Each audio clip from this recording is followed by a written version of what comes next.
What's up, everybody? Welcome back to the next episode of Sports Talk with Hawk. It is a beautiful Friday afternoon slash evening. This weekend is going to be absolutely lit with college football, NFL. We got Super Bowl rematch this weekend, two Monday Night Football games again. Both of them should be really good games. Um, and we got matchups early on Sunday that I guarantee Fox and CBS wish were in the afternoon. But let's talk before we get into the Hawks pick six this week. Um, I didn't do a top 10 this week. Uh, Recorded the podcast, going back through it. Something was up. The sound quality wasn't great. So I didn't do the top 10 podcast. I didn't post that one. But here's something that I believe we will see play itself out over the next couple weeks. A lot of analysts are starting to say we're going to see the separation of teams really take place over the next couple weeks. My thought on this is really simple. I think you're going to see how little separation there is. And teams like the Jets make the big trade for Devontae. Teams like the Jets don't end up faring much better than the Raiders. Now, the Cleveland Browns are in complete teardown mode. They're going to make the drastic move in the offseason. Everybody knows all their players are on the block. You're going to give them a draft pick, they'll give you a player. And right now, it's really that simple. I don't know. I'm not sure which team's going to go get Smith. I think he fits the Lions, but the problem is I don't think he's good enough for the Lions. But watch for Smith to get traded, Ward to get traded, Garrett to potentially get traded. And why I say that now is because their value is at their highest peak now. This is a very good defensive draft in 2025. Defensive line, linebacker. It's a very good draft in 2025. So because of that, their value in the offseason will not be as high as it is right now for a contender wanting to make that push. Let's be honest. The Chiefs have been helped to victories by non-calls multiple times when it comes to penalties. I don't like getting into the conspiracy side of things with, penalties, rigged, this, that. I don't like doing that. But it's really hard to ignore when it's happened as consistently as it has, as blatantly obvious as it has been.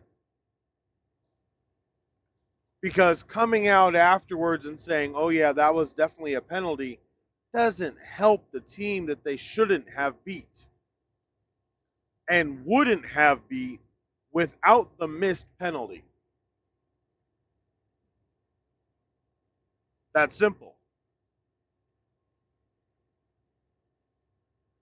So I do believe the Chiefs may make a move for a receiver from one of the teams that are going to be tearing things down. The Saints, after the loss against the Broncos, I believe are officially in teardown mode. They got Chris Olave was out, Saheed was put on the IR. It's time to tear it down and get ready for the new regime that'll take over in the offseason. Rebuild it back up. The Browns are going to tear it down, build it back up. I believe the Cardinals, if they lose to the Chargers, will be in tear down mode. See what we can get for whoever it may be, build it back up. Now, if I'm them, I absolutely trade James Conner. I think James Conner is a really nice trade piece. They're obviously not trading Harrison.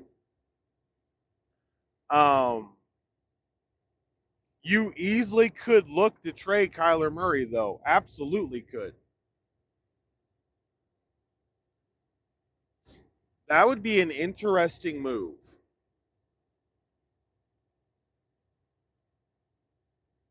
Do you try to go? Do you go to the Raiders? Do you go to the Raiders and try to offload Murray to the Las Vegas Raiders? Do you, we don't know what's going to happen with Tua right now.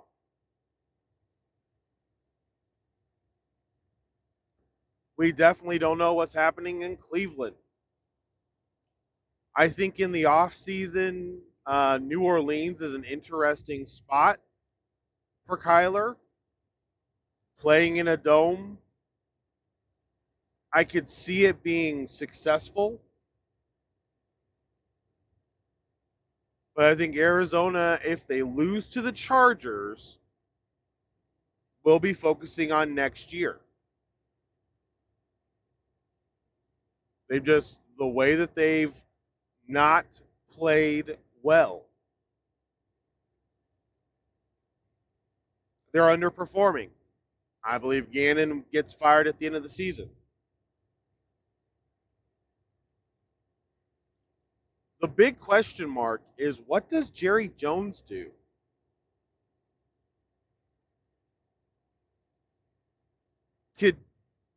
Does he field calls for Micah Parsons? He's been in defense mode ever since the shellacking the Cowboys received. The shellacking. They've now been bulldozed by the Saints, the Ravens,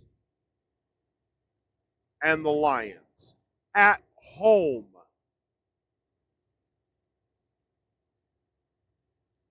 Pulled out narrow victories over the Giants and Steelers in primetime games, and then the week 1 victory over the completely inept Browns.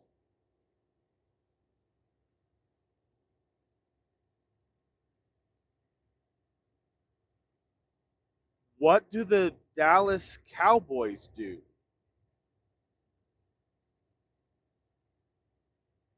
So this is going to get really interesting.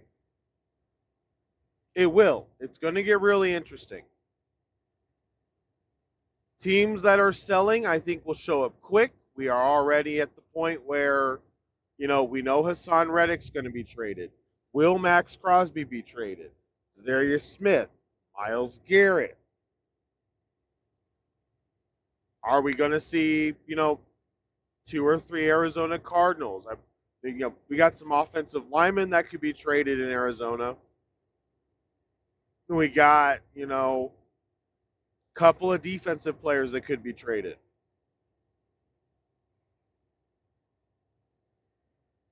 So what's it going to be, or what is it going to take for teams to pull the trigger? We've already had 2 receivers and a defensive tackle within the last week. Devontae Adams, Amari Cooper, and then the Seahawks got a defensive tackle from the Jaguars. The Jaguars are a team that I don't believe Khan is going to be willing to sell a lot of. He may sell final year contracts. He may sell 1 or 2 players in the final year of their deal that they may not re-sign, as he's going to be firing Doug Peterson.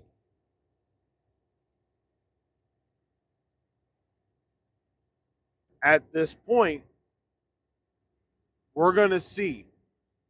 I don't think it's seeing a separation. I think you're just going to see who's going to sell and who's going to think they can still buy. Because that's all that matters. If you think you can still buy, then you're going after it.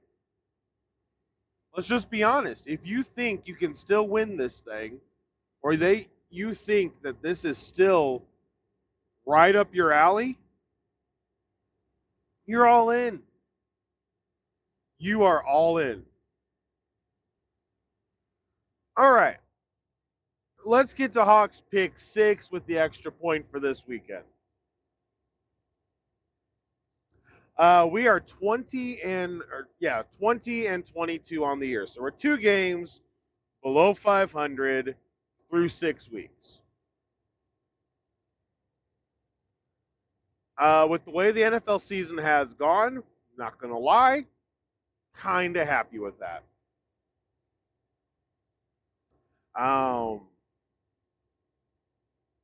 But this week, we're picking the tough games. Outrageously tough games.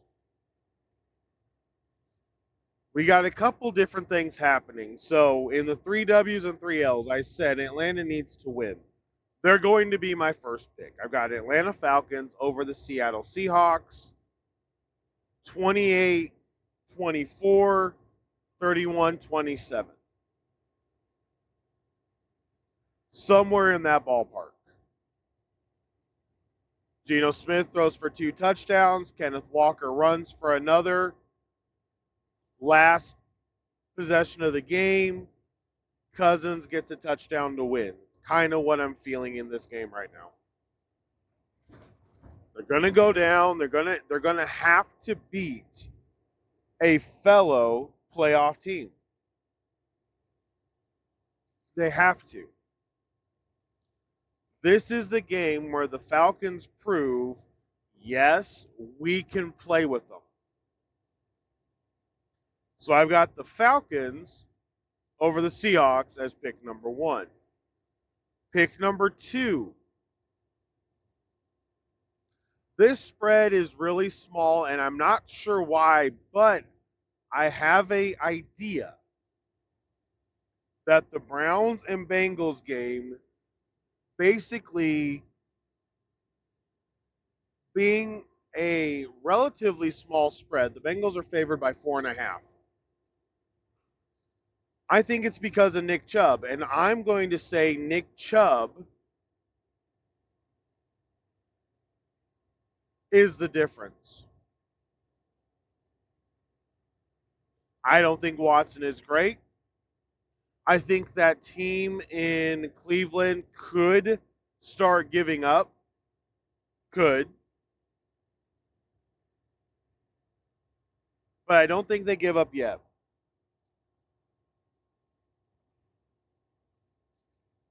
I think this week against the Bengals, division game, they play hard.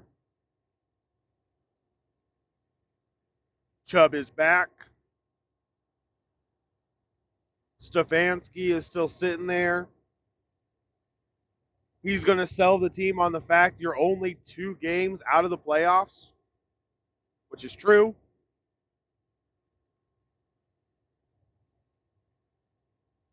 it's only going to take you going 500 to make the playoffs right now. The Bills, Chiefs, Ravens, Texans, they'll get their 11, 12 wins. Maybe 13. Who knows? Who knows? They'll get their W's. Spot number 5 will be a 10-win team, tops. 6 and 7 can be 9 and 8.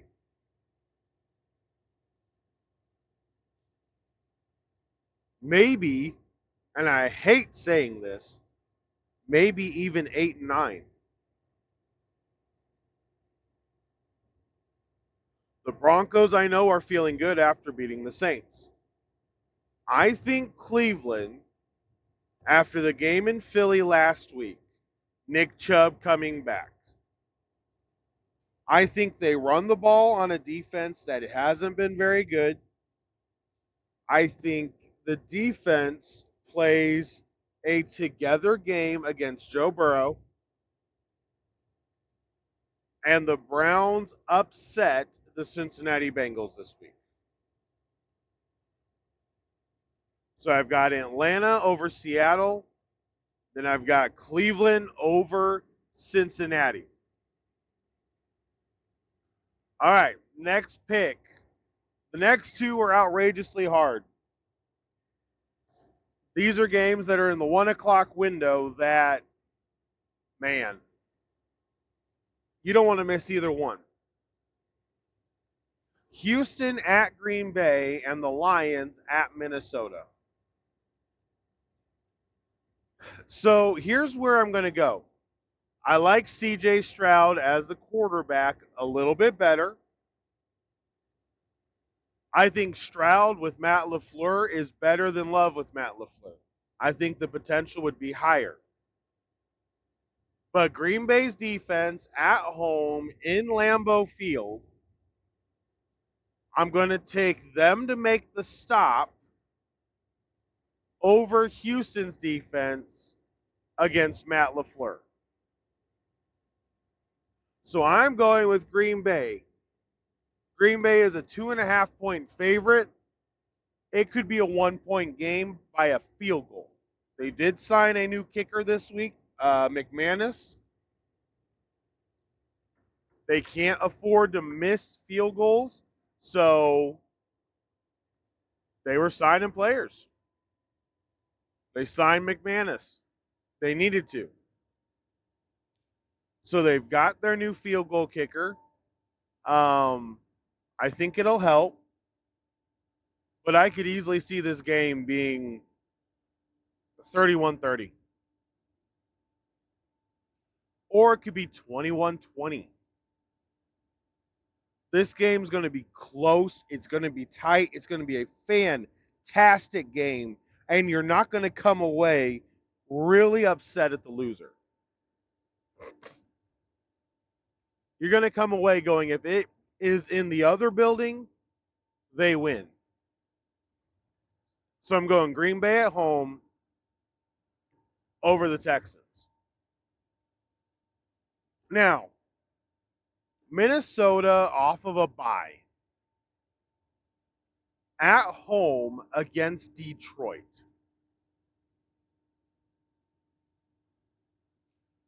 This is what I will say about Detroit.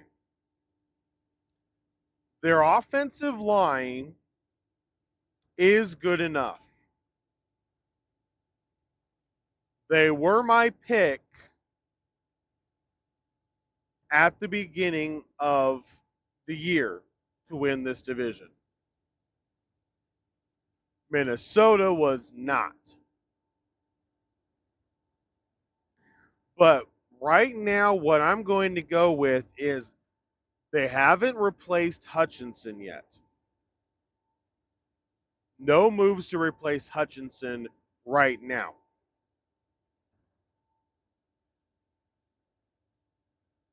That, to me, is going to make the difference. Sam Darnold will have a little bit too much time, and that's where the difference in the game will lie. I think Detroit really pounds the ball this week. They try to shorten the game, take away the quote unquote defensive looks from Brian Flores, use their number one rated offensive line, and just bulldoze them. That's what I see happening. They just bulldoze them.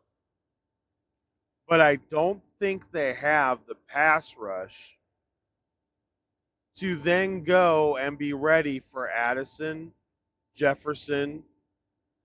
Jones is probably going to be out. Right now, it's still questionable. They made the trade for Cam Akers. I don't think it changes it a lot. But if Jones is hurt, it will rely more on the passing game.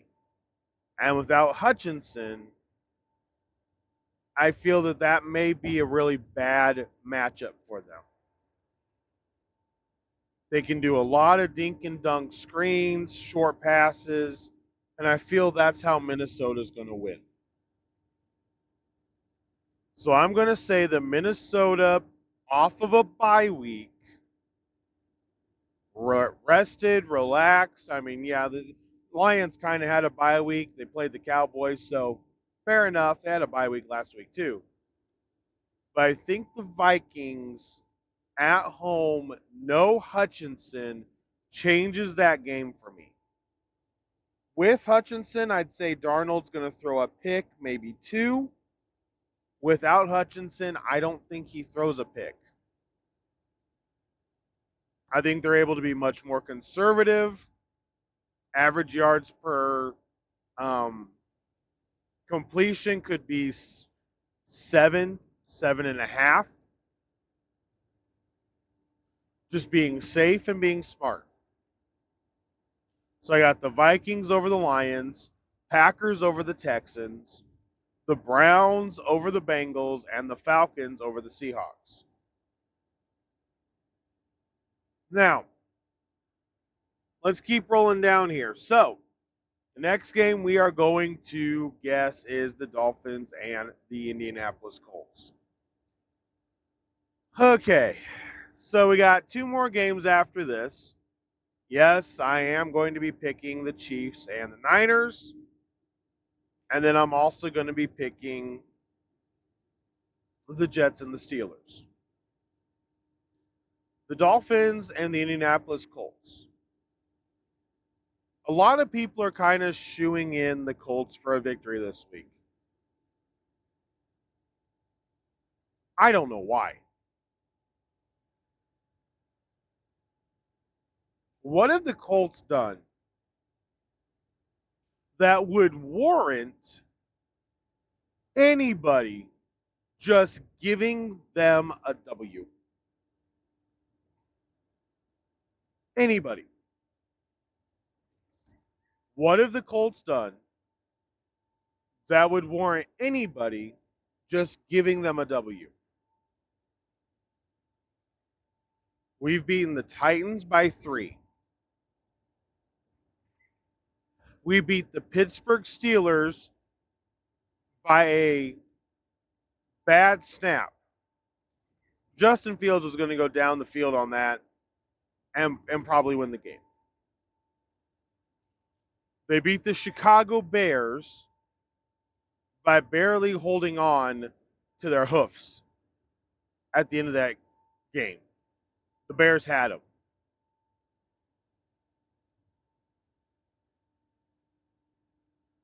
AR is back. Don't know about Taylor. He finally talked about how much it had hurt on the sprain. It's a pretty bad sprain. Bringing him back early, I think, is only going to injure him more, and I don't like that idea. So I'm not sure if he's going to play or not. But here's the reality. I do believe the Dolphins having a week off Mike McDaniel has a plan. He's got a plan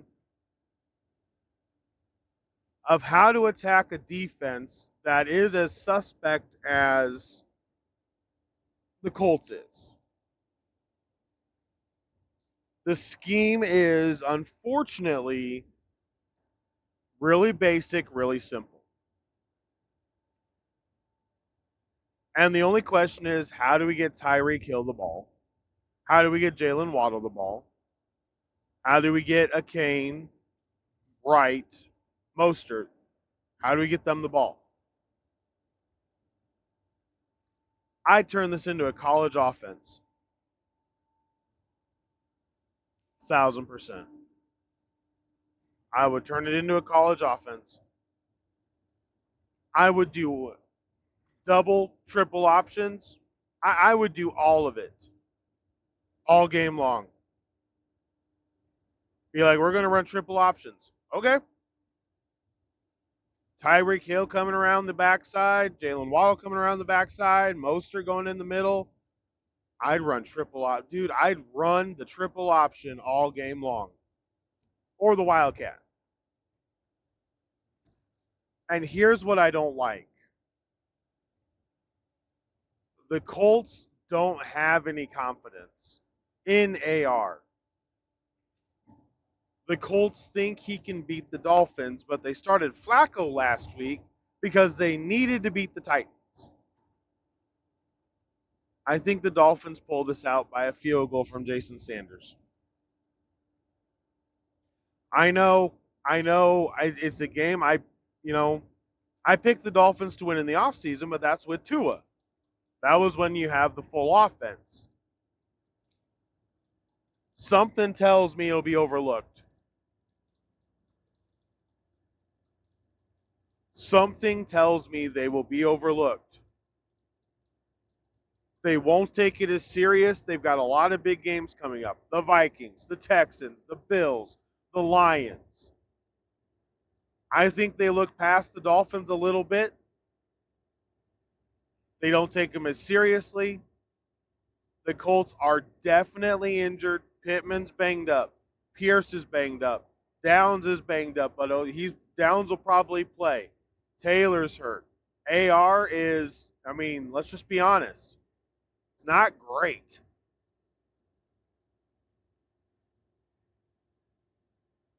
So I think they pull it out by a field goal. 24-23. The Dolphins slow the game down. They run the ball.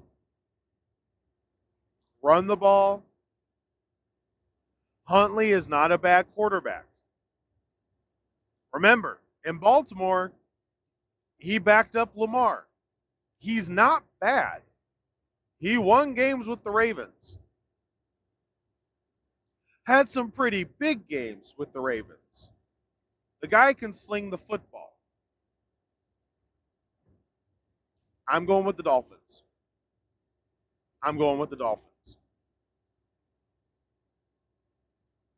All right. Before we get to the big one, Jets at Steelers on Monday Night Football.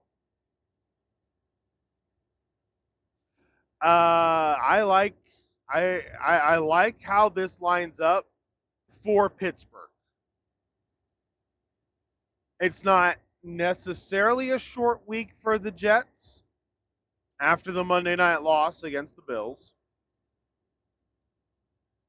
But the defense hasn't been as buttoned up.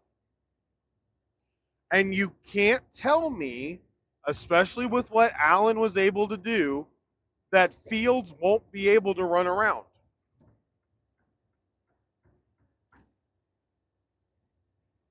Fields, I believe, could run for 75 yards in this game. Justin Fields could easily have 75 yards rushing. I believe they can run. They saw the Buffalo Bills do it. I think Najee Harris could do it.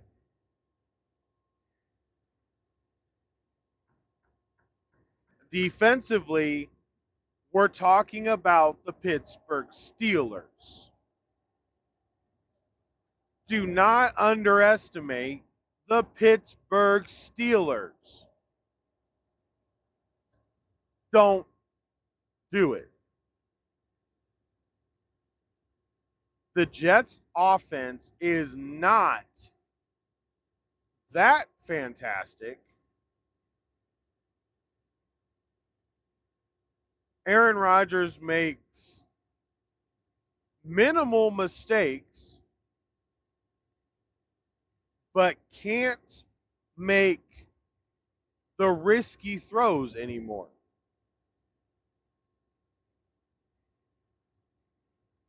I think the Steelers, this is not going to be good. Head coach has been fired. Ulbrich comes in.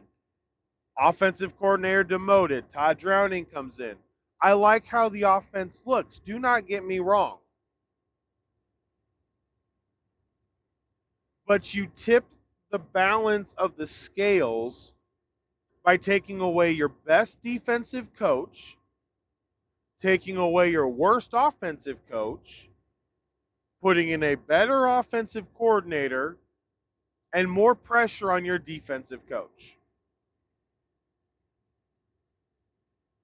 I think it's another close game, 2017. Weather, wind may play a factor again. And honestly, with how Zerline was the previous week, he's going to need a good week to get out of his head for these hard weather games. This is football.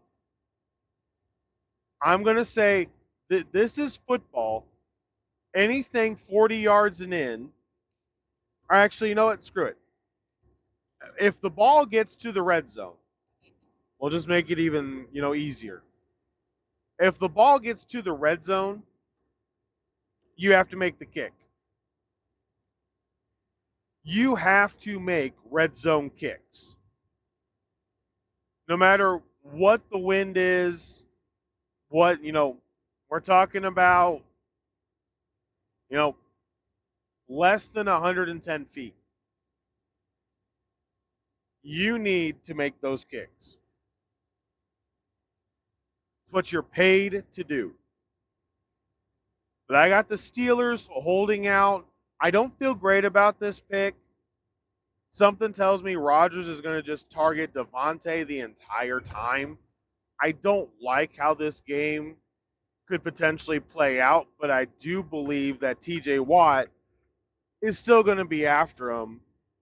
And looking at what the Bills' defensive line did and the Broncos' defensive line did, TJ Watt should have a good game. And I don't think the Steelers are that bad. I really don't. So I got the Steelers winning a very close one, 2017.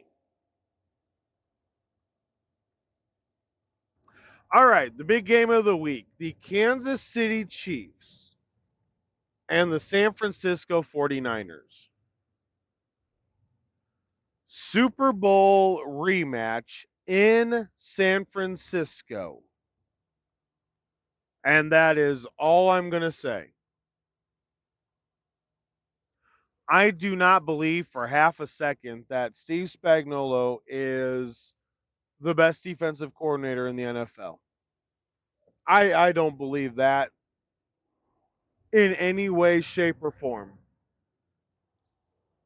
I believe right now Brian Flores absolutely has that title. The way he's got Minnesota's defense playing, Jeff Haley with the Green Bay Packers. Yeah, there's some good defenses right now. I don't think Spagnuolo, they're penalties. They're defensive penalties away from losing 3 games. And you can say, yeah, but they didn't happen. Here's the problem. You got to read what's actually there. The offense is suspect. It takes a Superman effort by Travis Kelce once again. Xavier Worthy seems more like a gadget guy. Juju Smith-Schuster, you never know what you're going to get. He's got drop issues. Running back room, you got Old Faithful, Kareem Hunt. Let's just be real. You're going to start playing teams that it's not going to come down to the end of the game. It's going to come down to how you play in that first half. I believe Kyle Shanahan knows what he did in that Super Bowl. He knows where he missed. And he will not do it again. This game will come down to the execution by the 49ers. Brock Purdy was not trusted in the Super Bowl to win the game for the 49ers. They were trying to just trust him not to lose the game, not win the game. I believe with the emergence of Juwan Jennings, with the dual-headed monster at running back that they have, because they can't stop hitting on running backs, with all of that,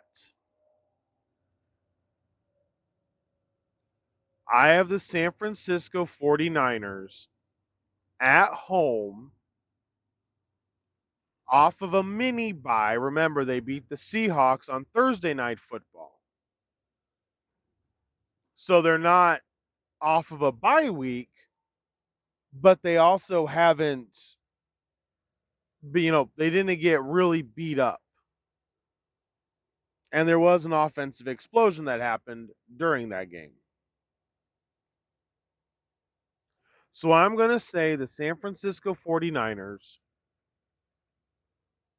at home, beat the Chiefs, who are on the road, less talent on offense. Patrick Mahomes is not the greatest quarterback in the NFL. He's got Andy Reid. Andy Reid understands injuries are going to eventually play a part in a game. As a head football coach, you can't tell your team this, but you know this is what happens. Injuries do hurt a team. Rashee Rice hurts badly. Hollywood Brown hurts. If Travis Kelce gets hurt, I don't know what they're going to do. I don't. If Travis Kelce gets hurt, I believe that's where you tip the scales. Pacheco is still on IR. So I'll be anxious to see what they do when he comes back. But for right now, why would you trust anything else? What are you going to try to sell that the Chiefs can do? And why would you try to sell it? The Chiefs are a regular NFL football team. Once injuries hit, you find out, well, yeah, they still are just a football team. They're back to having a really thin wide receiver room. They got a solid defense. They've got a good defensive coordinator. But I think Shanahan, once again, he beat Spagnuolo in the Super Bowl. I think he beats him again. So I'm going 49ers at home over the Kansas City Chiefs. So, final recap. I got the Chiefs over the Niners, the Steelers over the Jets, the Dolphins over the Colts in an upset, the Browns over the Bengals in an upset, the Packers over the Texans, the Vikings over the Lions, and the first pick we did, the Falcons over the Seahawks. And that is the Week 7 Hawks pick 6, with the extra point being the Chiefs and the 49ers. And there we go. That's where we're at. That's what we're doing, and that's what we're running with. 20 and 22 on the season. Hopefully a little bit better after this week. Guys, it's been absolutely fun hanging out with you. Thank you so much for hanging out. A little bit longer of a podcast since I didn't get to do the top 10. I talked about the trade stuff in the top 10. That podcast just did not end up sounding good. Something was going on with the audio. So I appreciate you hanging out. Thank you oh so much. Have a fantastic football weekend. Maybe I'll release a preview. I'm not sure. I'm getting some stuff set up for next week as we get into, we're getting into week 8. The weeks are starting to climb up there. But thank you so much. Make sure to subscribe. Make sure to like the podcast. Ring that notification bell. I deeply appreciate it. For Sports Talk with Hawk, I am Hawk on this wonderful Friday evening. Have a great weekend. I'm Hawk, and I'm out.